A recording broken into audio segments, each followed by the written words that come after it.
Will is, yep, he's coming into, we're live, okay.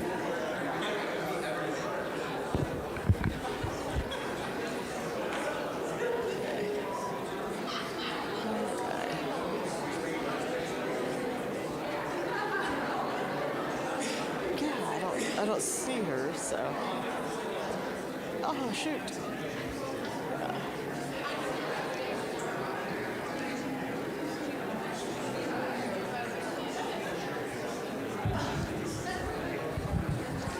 I think we're going to try and get started soon. I know there are still a few folks coming in. Can you hear me? Okay. We're going to try and get started. Thank you all for staying and for coming this morning. I want to thank Becky for all of the work. Everything that happened this weekend is because Becky organized it. So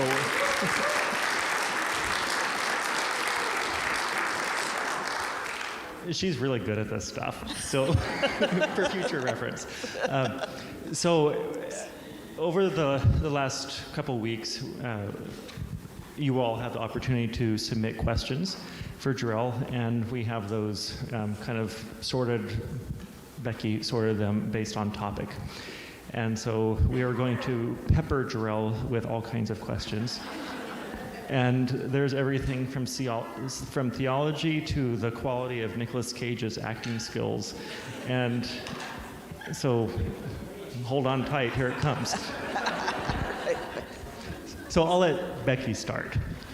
Okay, so Jerrell, we're going to start off with the more like personal background kinds of questions. So what are some highlights of your growing up years? Which of the 5 high schools in Garland did you attend or graduate from? Great question. So I went to Lakeview Centennial High School, the Patriots. And so I graduated in 2010. So I grew up in Garland, Texas. Grew up in the Southern Baptist Church. It was a predominantly white, I wouldn't call it a mega church, but it's like really close to being a mega church. It's around, somewhere between 4,000 to 5,000 people probably. The church in Dallas are much bigger, trust me. So it was a interesting congregation.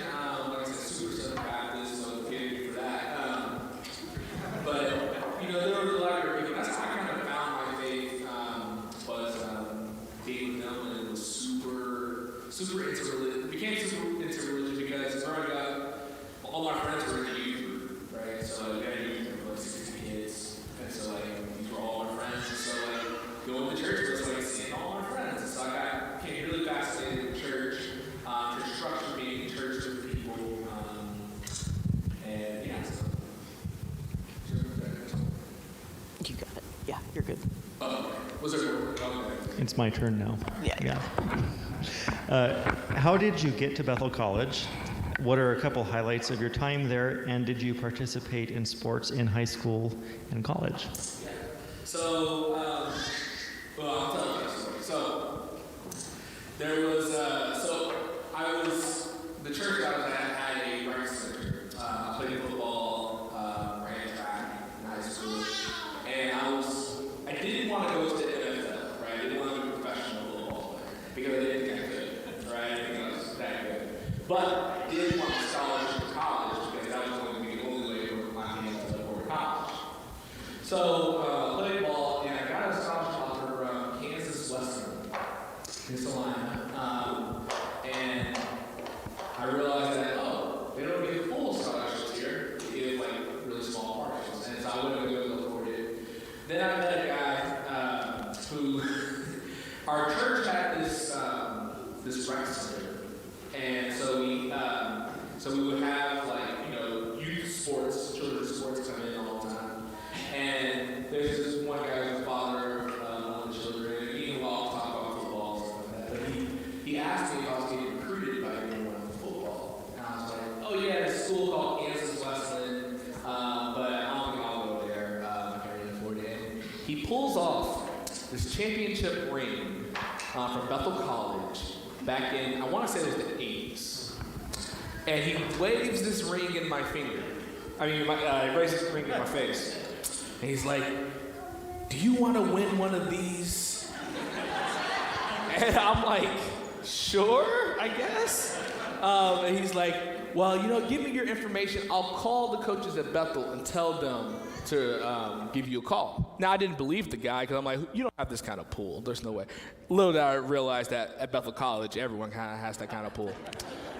So the coaches call me. They come down and visit my family. They made it affordable for me. And so I wound up at Bethel. And I did not win a championship ring. I won one game in 3 years. So these were dark times of Bethel. Dark times. But so that's how I originally got to Bethel College was through that. And Bethel had everything that I was kind of looking for in the sense of I really wanted to play football. I wanted to be a Bible major because I kind of knew that I wanted to be in ministry of some sort since I was in high school. So so Bethel kind of had those things that I was really looking for. I had a visit, and the visit was great. We played Capture the Flag, I think, one night. And I was like, oh yeah, I'm sold. So it was a good time. That covers that. What are some of your favorite foods? Yeah, that's a great question. So I love Chinese food. I could eat a burger for breakfast, lunch, or dinner any day of the week. I could always eat burgers. I'm trying to get a little less beef intake in my life, though. So turkey burgers are also great. Veggie burgers, I'll pray about. So I really love burgers. Those are pretty much my favorite things. My favorite dessert, I really love cheesecake. So cheesecake is amazing. Cheesecake, chocolate cake's good too. It's gone down a notch since I discovered cheesecake in my life. So those kind of be my favorite foods. Yeah.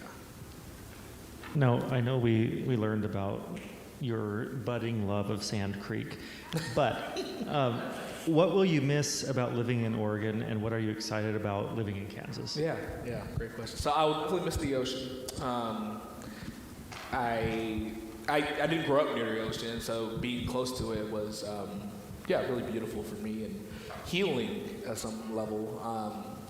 Being able to go out there when I was really stressed or going through a difficult time, and just be an hour drive, a day trip, and you could be out there forever. And so I'll definitely miss that. I'll miss the landscape. I will say, no offense to Kansas, but Oregon is the most beautiful place in the U.S. So I will miss that aspect. I'll miss the church. That pastor. They're my first church, and I love those people. And what I'm excited about with Kansas is getting to see the area from a different angle. I was here as a college kid coming from a big city into a small town, and now I'm here as I would be here as a father, a husband, a pastor. And so I'm really excited to get to know the community from those different angles, to see the things that I never saw. I've never been to a park in Newton, Kansas, because I was in college. What was I going to do going to a park? And so I'm excited for those moments, right? I'm excited to be an adult here at some level. And so I think excited to be closer to family. Sierra's folks are 15 minutes away in Gossel, and my family's only 6 hours drive away in Dallas, Texas, and we'll be able to fly finally to Detroit, where my other family is. I have a lot of family in Detroit as well, so so we're excited to be able to connect with family again, to be back in this area, and get to know people again, like the people that we've kind of matured with, right? Get to know them in another new angle as well. So, All right. Well, we're excited for you to be back living in Kansas. So, Thank you. yes. What are some life-giving practices you partake in? How can we help you in nurturing these practices? Yeah. So I would say It was funny because I was trying to figure out what are my spiritual practices that I do. And one of the main ones that I've realized is really big for me. I realized this through the pandemic when our church had went all to Zoom only. Was gathering with people is really a big deal for me. Like just being able to collectively gather together, and even sometimes we have a purpose for doing that, and sometimes we don't. Sometimes we just want to hang out, right? And so I really, really love that. I love not just meeting on Sundays, but what's happening on Wednesday? What's happening, throughout the week? How are we being intentional about being together? So I really value that in my life, and I really value prayer services, things like that, intentional times where we collectively pray together. That prayer earlier to end our service that Ben did was beautiful, and was really good, really good to be in a space with that. And so I would say those are some of the practices that I really love and enjoy. And to nurture those, part of it's just being willing to gather together, right? Being willing to be with each other, be with one another. I like to be around people that like to be around each other, right? And so, not a forced thing, but I think this would be great, and I think this would be nice type of thing. And so, I would say that those are kind of my big practices, I would say. I think it's my turn, right? Okay. What are some of your favorite hymns, and why do you like them? Okay, so I wrote this down. So when we were in Pittsburgh at Pittsburgh Mennonite Church, which is a great place, I decided because this was when I was okay, I'm gonna become Mennonite now. This is gonna be my thing. And so I realized I didn't really know many of the hymns, and so I started taking notes of the hymns I liked that we sung in church. So some of those would be "Joyful is the Dark," "God of the Bible." Let's see, "What is this place?" Dun, dun, dun, dun. I love that one. "All creatures of our God and King, be thou my vision, you shall go out with joy." Is this the title of this one? The one that goes, is it New Earth, Heaven's New? Love that one. In Pittsburgh, we sung that all the time, and it was like tears, just tears. I love that hymn. So those are kind of the ones that really stand out to me and "Come Thou Fount," that's also was at my ordination. I'll always love that one. So those are kind of some of the hymns that I really really love. In Pittsburgh I kind of really paid attention to. So. As a follow-up to that, can you rate your singing abilities, and do you play any instruments? So 0 on all of that scale. So I can't sing very well. I actually had COVID in October, and the little singing voice that I did have went away. So my voice hasn't really been the same, or my ability to sing hasn't really been the same. And it's been the hard part has been when I'm singing in the car by myself, and because we all do that, and how terrible I sound even to my own ears now. I'm just oh, this is bad. This is all bad, and so that's unfortunate. But I do not play any instruments, but I do want to learn how to play the guitar. So that is a dream of mine. And maybe y'all can help me with this as well, is I really want, one of my dreams before I go to be with the divine being is I really, really, really want to lead a song in worship one day. Now, I don't know how to do that. And some places be doing that little, they have a little pitch pipe thing, and I still think that's a myth. I don't think it does anything. I don't hear nothing. But I really, really, really want to lead a song one day. I don't know, it's just a part of the Mennonite experience I haven't had. It's to be up there doing this. So maybe y'all can help me with that. So. I make that schedule, so I'm some years removed. Give me a little time. Okay, this is one of the most important questions on the list. Is Nicolas Cage actually a good actor? Okay, so there's the reason this question has come up. Someone's been on my Twitter. So I'll post it on Twitter. I have Twitter. I do a lot of social media.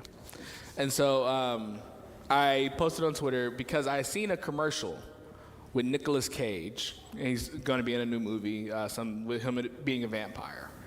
And it had me thinking, like, is this guy actually a good actor or not? Now, I've come to my conclusions. I think he's good in a role that I expect him to be in. So what does that mean? I think he's good when I can see him as goofy, right? I can't take the man seriously anymore.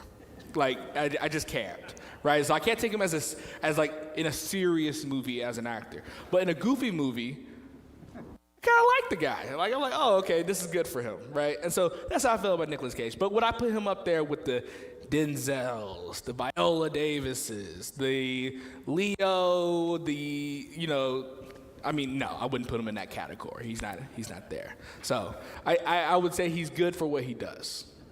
And then when he tries to venture out a little too far, then I'm like, just reel it back, my guy. Do what you're good at. That's what I try to do in life. Thank you. We were all waiting with bated breath for your answer. on a different theme. So the next two questions kind of go together, so I'll just read both of them. How did you choose Pittsburgh Seminary for your training, and what are some reasons you chose to attend Pittsburgh Theological training for your MDiv? Yeah, so great question. So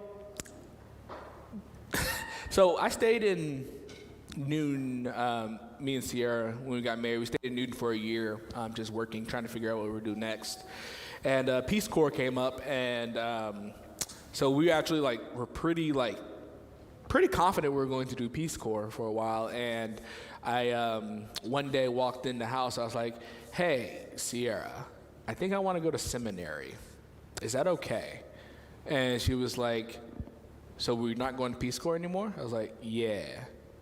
And she's like, "Okay, let's look and see what we can find." And so I got denied at a lot of places.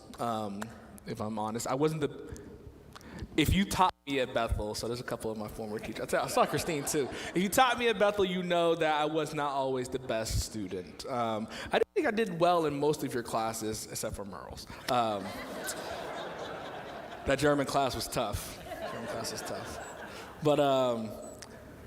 But yeah, so I wasn't the best student. Part of that was because I was playing football too, and it's exhausting, right? It's a lot. I didn't know how to study coming out of high school. And so I got denied at a lot of places. My grades weren't high enough. But I got accepted to two places. It was Lancaster United in Lancaster, and then it was Pittsburgh Theological. And Pittsburgh Theological Seminary really caught my eye because I really wanted to be in a bigger city again. Really wanted to experience city life. It was really affordable for our family. I got their tuition. My tuition was paid for.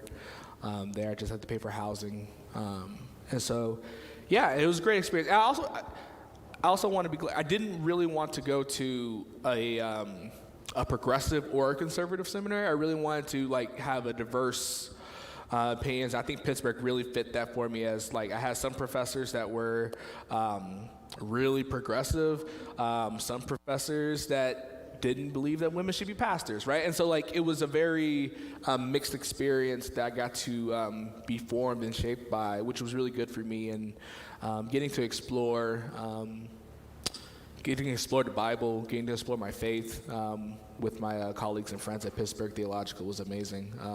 Also, fun fact, Pittsburgh Theological Seminary is where Mr. Rogers graduated. So it was a wonderful day in the neighborhood indeed. So it was a great time. And and my friends from seminary are lifelong friends. One of them lives in Norman, Oklahoma. So another thing I'm excited about is being here is that I get to be closer to him, and he's a really great friend of mine. So yeah, So really excited about that.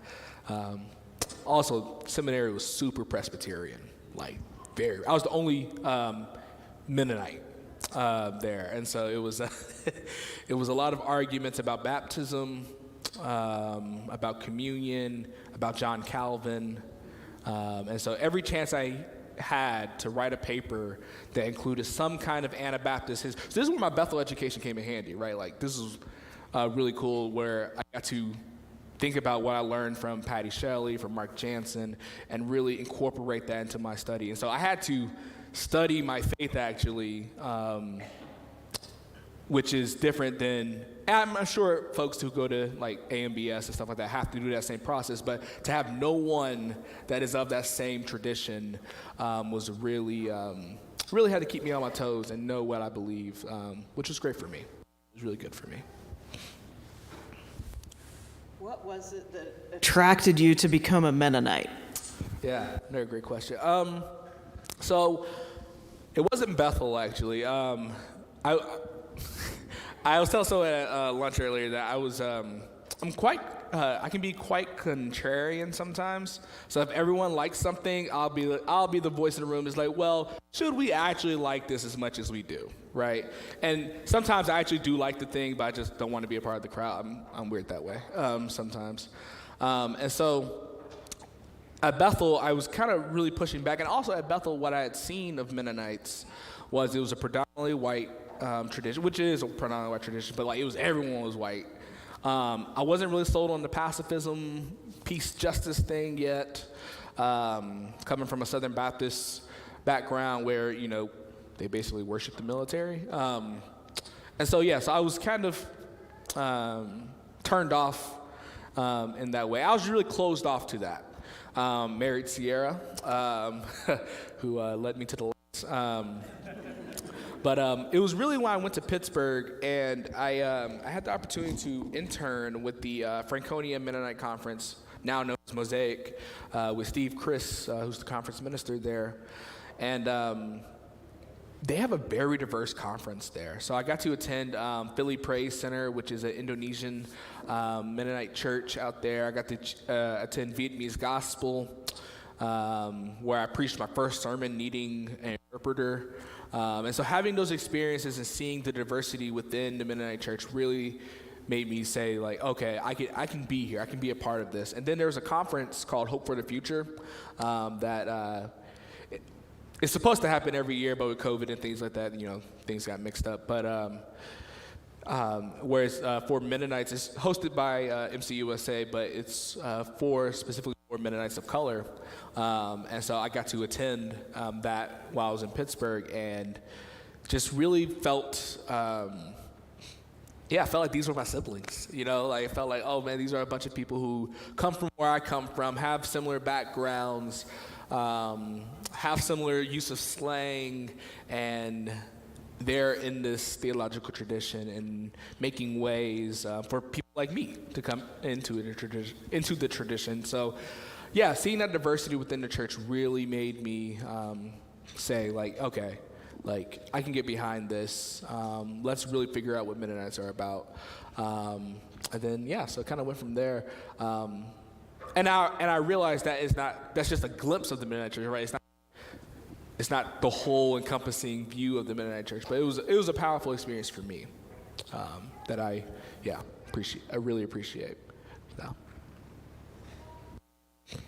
But another list of similar questions for you. Okay. So, what is it that attracts you to become the pastor at Shalom, and how do you imagine your first few months in a new congregation, such as how do you get to know the congregation and the community and your goals? Yeah. So what excites me about Shalom is that it was a job opening. Not joking, that's a joke. No, it's, so Shalom has a reputation. I mean, I'm sure you all know that living here. And I know that as well as, in the reputation, a very progressive congregation, which I'm really excited about. And from what I've seen, what I've heard from the search committee, what I've seen on the, what do you call that thing, that worksheet that tells you about the church, right? You know what I'm talking about. Yeah, those words, all those things. Looking at all of that, talking to people who have been connected with this congregation before, it just sounded like a great fit, like I'm really excited to be a part of a community that cares about justice, that is open to having conversations around justice, that are open to having tough conversations, right? Let's just start there, right? Like having those tough conversations is what I'm all about, and I'm really excited to be a part. And even if those conversations don't go the way maybe that some hope or that I hope, or that you're willing to even venture out into that water is telling. And so I'm excited about that. I'm excited to be in a place that has children. Children are free to run around and play. Having our daughter Orly, she's gonna need space to play around and run around and grow. So those are some of the things I'm excited for.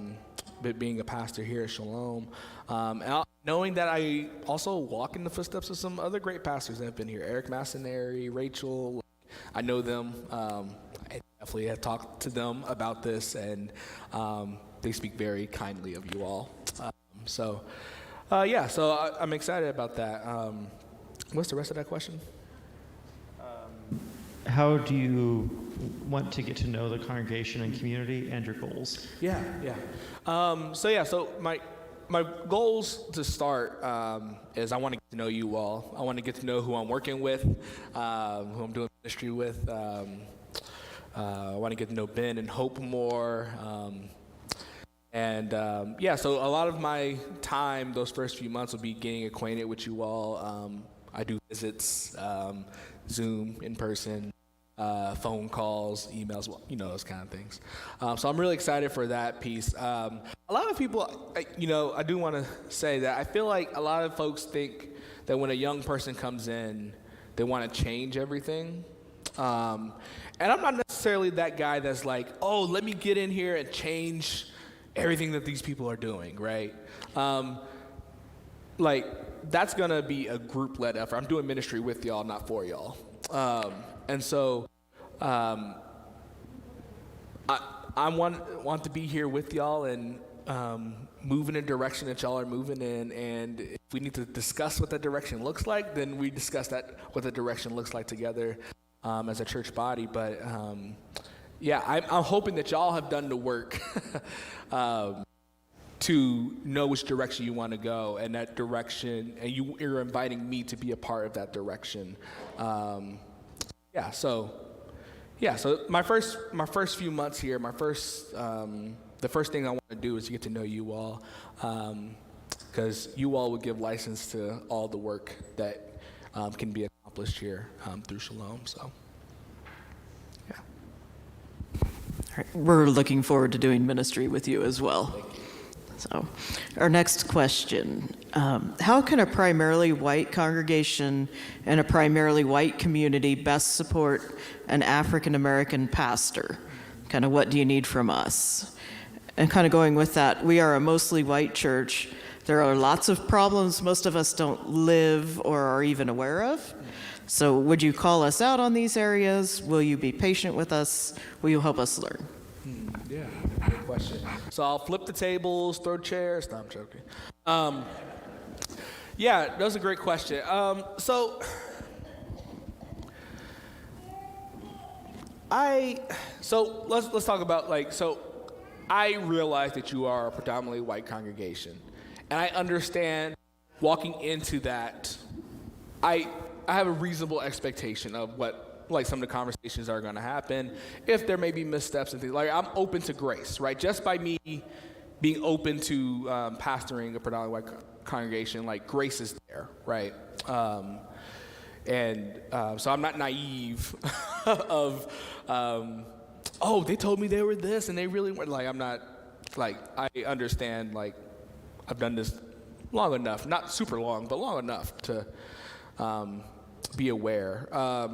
But I think as far as support goes, being willing to have those tough conversations, but also being a community of grace. For example, there's times I'm going to mess up, right? I'm going to say something wrong. I'm going to preach a sermon that doesn't hit well. And if that is a problem, I would hope that you would have grace for me, but also that you would tell me, right? That we could have a conversation about that.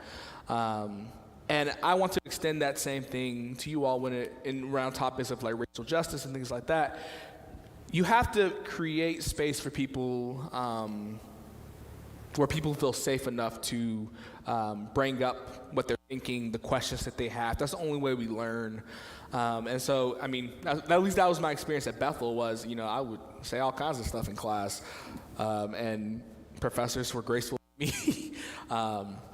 And so, so I would hope that we can have grace with each other when we have those conversations. And that goes from not only conversation about racial justice, but also around LGBTQ stuff, around women, around any of those kind of tough topics, right? Having grace for each other and knowing that we want to be community together, and we're trying to figure out how we can best do that and serve one another in those ways.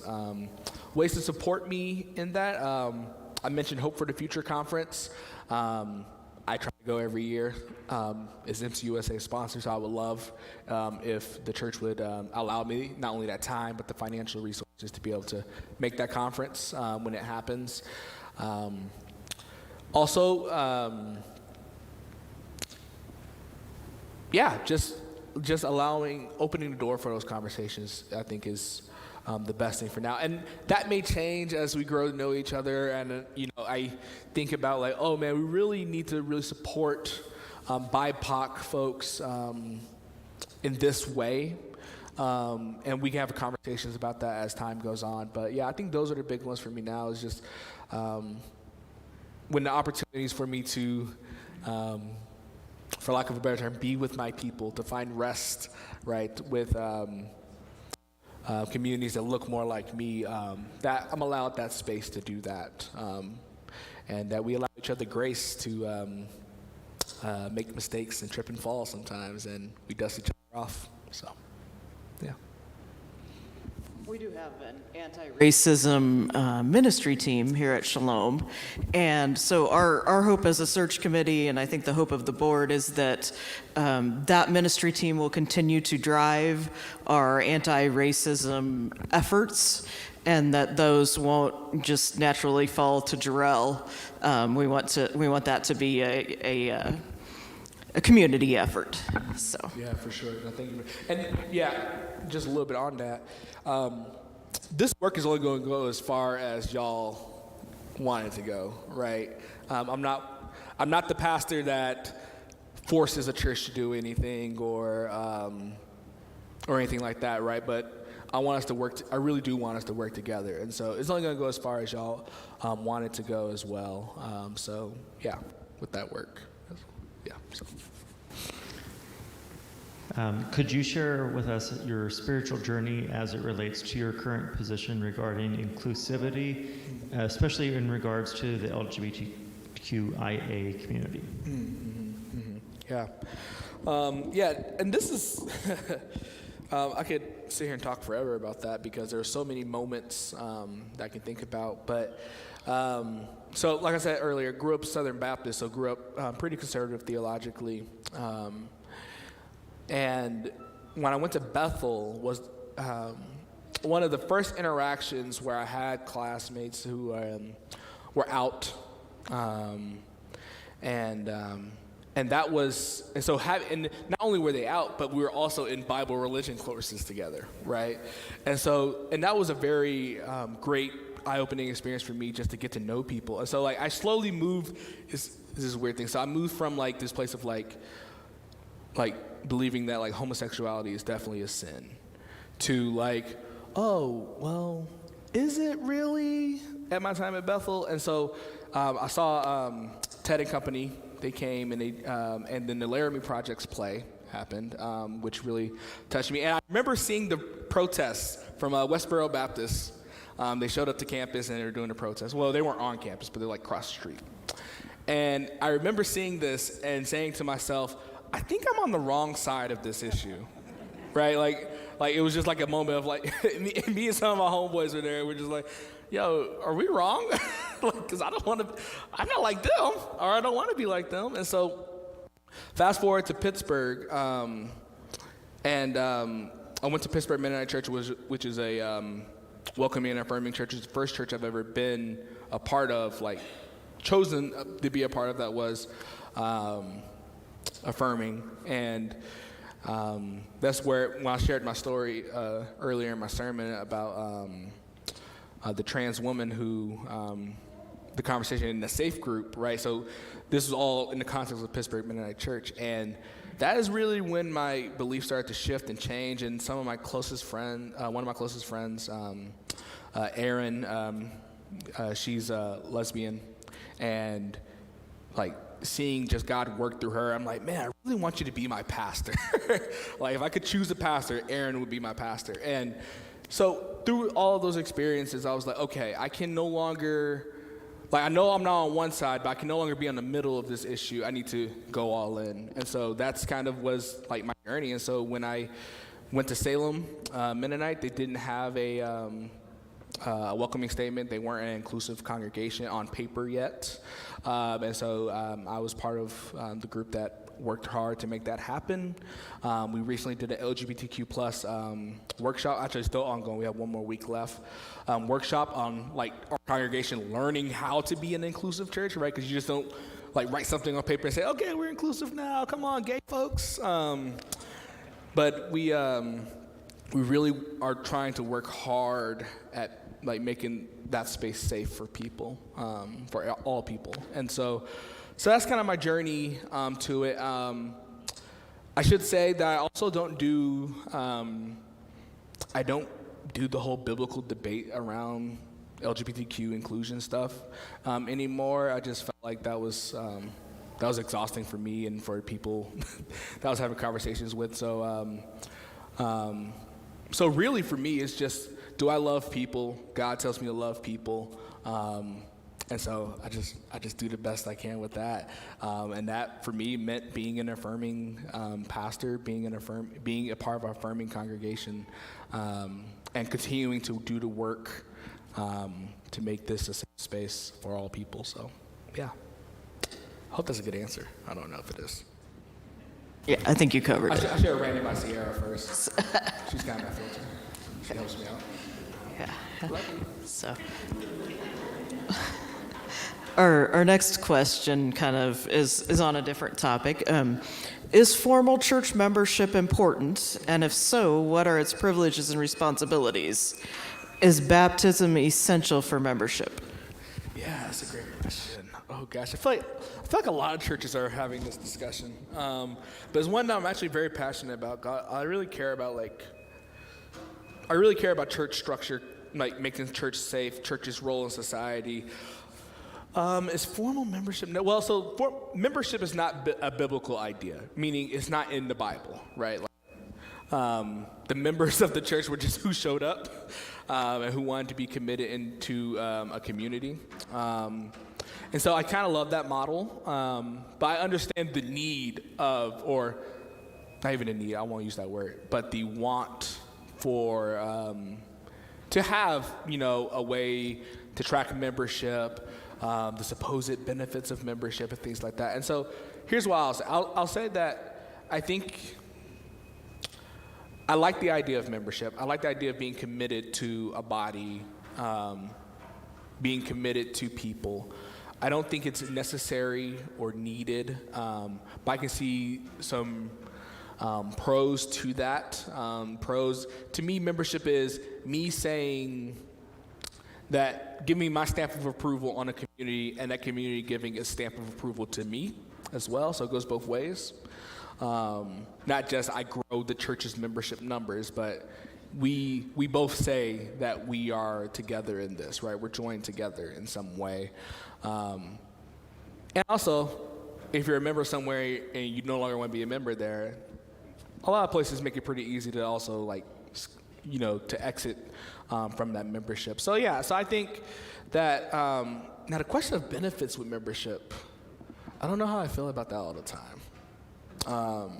So currently at the church I'm pastoring, a third of the congregation is not, a third of the regular attenders are not members. which is fine until you get into the like thinking about committees, thinking about like voting, thinking about budgets, because only members could vote, only members could be on certain committees, and so that gets all kinds of messy, and I'd rather not have those headaches. So membership is one of those things of, it's a conversation. I definitely see the pros of it. Is baptism necessary? According to the confession of faith, it is, but to me, I don't think so. I think you can be committed to a community and be fully committed and entrenched in a community without partaking in certain rituals for whatever reason that may be. And so I would like to have conversations around baptism and why someone doesn't get baptized or why someone does. But I was baptized 3 times. True story. Wild time. But yeah, so baptism is near and dear to me. But yeah, so as long as we're having those conversations, that's great. But I don't really have a strong, like, you must do these things to be here. Yeah, I'm not really, I don't really use that language or think about it that way. Yeah. I lost my place. I'm sorry. Yeah. Oh, here we go. Are you willing, and in what ways, to help us embrace what it means to be people of peace in all areas? Yeah, great question. Ask it one more time. Are you willing, and in what ways, to help us embrace what it means to be people of peace in all areas? So, yes, definitely I would want us to be that way. But I think, so one of the things that I've been thinking about as I've been doing ministry is, so I graduated Pittsburgh Theological Seminary, not only with my master's in divinity, but also with, which is a weird term, but also with a graduate certificate in urban ministry. And one of the unique things about urban ministry that I think is really powerful is that it doesn't just think about church, but it thinks about the larger community and how you connect the church with the community around it. And so, if you are in these urban areas, who are the local therapists? Where's the local houseless shelter? Who are the people that you in the city that you need to know and to be connected to? That way your church is connected to it and people are connected to your church in some way, right? And so it just kind of spreads out, right? It gives people an entry point to get involved. And so, I, even though this wouldn't be called an urban area necessarily, but I do think there is room for that here, even in Newton, of being able to connect the church. I mean, there's a college here, right? There's another college 15 minutes down the road. Is Heston 15 minutes away? 10 minutes down the road, right? There are organizations here. I love that y'all have a rabbi coming next week, right? Like, and are engaged in some kind of interfaith work. Like these are the kind of connections that lead to peace, right? Being able to connect with people, talk with people, be with people, and connecting people. And people look for that in avenues when they come to churches, right? Like how the question becomes, how do we integrate our church more with the community, right? Yeah, you're integrated just by being Mennonite, right? And you're integrated just by living here. But how are we connecting those things, right? How are we connecting the things that we do, Monday to Saturday with what we do on Sunday, right? And so that's what I really care about. And I think working with people in those ways will help us create peace. And like I said in my sermon, we're not only called to be peace ourselves, right? Have peace here among us, right? But also to create peace in the places that we go. And so how can we do that? And I think part of that is just connecting, right? Branching out to more and more organizations and people within our community. And so I love doing that. That's why I do it. I do a lot of that in Salem. I'm part of interfaith. I'm on the advisory board for an interfaith group that meets, Interfaith Network, where we do a lot of that work of trying to connect our congregations to people in the city. Not solely because we want new people to come to our churches and things like that, but just genuinely because we enjoy people and we love people and we want to see peace in the world. So, yeah. So the search committee discussed this next question with Jerrell a little bit. With Jerrell on staff, we'll have 2 male pastors. We haven't had that. That hasn't happened for a while, and so our question is kind of how will you be intentional about kind of centering women's voices in worship and leadership and. Yeah, so I've had a lot of time to think about this question because the search committee also asked this question, which, great job with y'all search committee. Like, they were awesome. They are awesome. Yeah, so I should say, like, my theology, so I've learned, if I think about my theological education, I have learned mostly from women, beginning with Patty Shelley at Bethel, who is near and dear to me. And so I have a little bit of framework where, at least where I read scripture, right, I am thinking about what women would think about when they read this text, right? And so I always try to be very sensitive to that. So not only do I come to the text with my own lens of being, a black man in the U.S., but I also try to think about other marginalized voices when it comes to the text. But I'm also not a woman, and so there needs to be that voice centered here in worship. And so I'm always open to different avenues. Some things that I have done with Salem is, so first of all, we did in our Sunday school during Advent, we actually read Expecting Emmanuel by Joanna Harrider. Is that how you say it? Harrider? Okay. So we went through those devotionals that centered women in the Advent narrative, and so which I really loved and enjoyed, and our congregation really enjoyed it. But also making sure that we have women speakers, that women are preaching here, leading worship here. Another thing that has happened in Salem in the past, or has been all women-led services. We're very intentional about centering women's voices. And so always being open to those things and providing those opportunities, and not only for women, but all marginalized communities, right? Being able to center those voices and think about those voices. And so I try to do that with my own preaching, but specifically really trying to make sure that we're hearing from women and women's voices, not only on Sundays, but if we ever do a talk during the week or a workshop during the week, I would love to have women being able to lead those opportunities and making space for that. So yes, I'm always open to making space for women, and Ben and I have had a little bit of conversation around that. I'm sure more conversation will take place about how we're making sure that women's voices are here and they're present and they're heard and respected. So, great question, and it means a lot that you all asked that question. I'll say that. The next questions, I'm somewhat summarizing a few questions here. What are some ideas you have to engage the Bethel College and Heston College communities in the ministries of Shalom? And would you reach out to these college students who are not attending church or going to church in Wichita? Yeah, great question.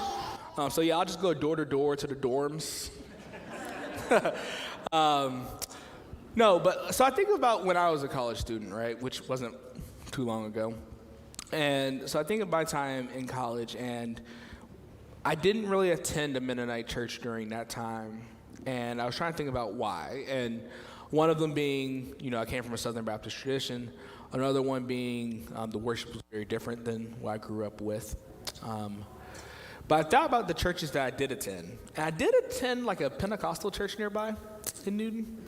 And I never grew up Pentecostal. It's not my thing. I actually think it's a little weird sometimes. But but I was like, what made me go to that church? Like, why did I decide to like attend there? I attended there multiple Sundays. And I remember it was because I was part of the host family program, and my host family attended that church, and they invited me.